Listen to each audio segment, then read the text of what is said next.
Eh bien, chers amis, nous revoici pour la deuxième partie de cette séquence, donc de ce segment sur le confinement ou le coronavirus. Cette deuxième partie s'intitule « La peste ».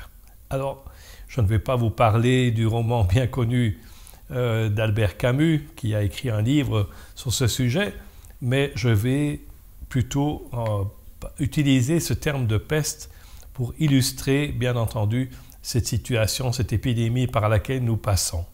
Alors, il y a bien des gens qui vont se poser la question, est-ce que c'est quelque chose qui est arrivé par hasard ou est-ce que c'est quelque chose peut-être que Dieu nous a envoyé? Personnellement, j'aime bien me baser sur la parole de Dieu, sur la Bible, et j'ai trouvé ce texte de 2 Chroniques, chapitre 7 et versets 13 et 14, très intéressant et très approprié.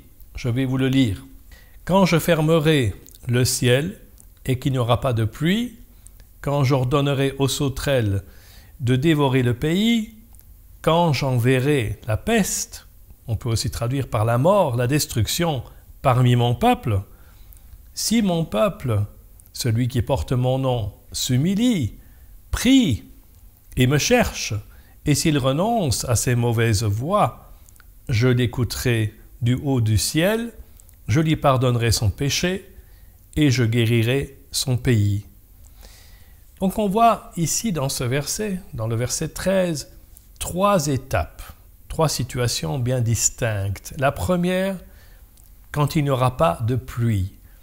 Et je ne sais pas si vous êtes au courant, mais ici en Europe, pour l'instant, on n'a pratiquement pas de pluie, même dans le nord de l'Europe, en Belgique, ça fait 3 semaines qu'on n'a pas eu de pluie et la terre commence à se fissurer, en tout cas dans mon jardin.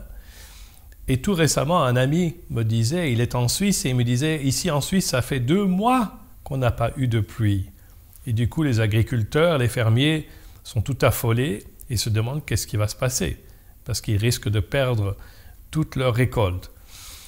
Deuxième chose qui est mentionnée dans ce verset, verset 13, « Quand j'ordonnerai aux sauterelles de dévorer le pays. » Alors vous savez sans doute qu'en Afrique de l'Est aujourd'hui, il y a des millions de sauterelles qui sont en train de ravager le pays, qui dévorent tout sur leur passage et qui ne laissent pratiquement rien, ce qui veut dire, bien sûr, que la famine risque d'arriver et au-delà de la famine, bien entendu, c'est aussi une crise économique à laquelle nous sommes aussi soumis ici en Europe, vu que tous les magasins sont fermés et les entreprises également.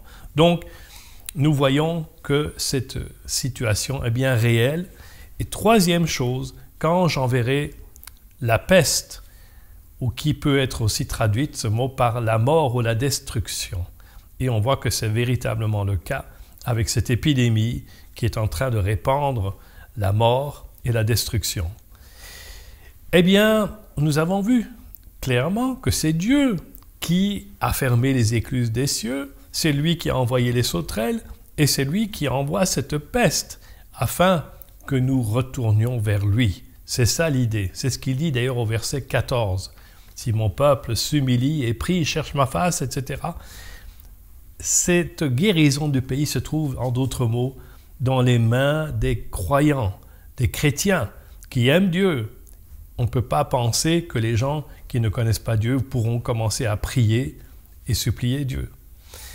Je voudrais aussi partager encore un verset avec vous qui se trouve dans Amos chapitre 3 et au verset 6. « Arrive-t-il un malheur dans une ville sans que l'Éternel en soit l'auteur ?» Un verset étonnant parce que là, il est clairement dit que même si c'est un malheur qui arrive, eh bien c'est Dieu qui en est l'auteur. Donc souvenons-nous de cela et ne nous laissons pas abandonner à la dépression ou à des pensées négatives, mais soyons assurés que Dieu connaît cette situation et que certainement il va nous aider aussi à en sortir.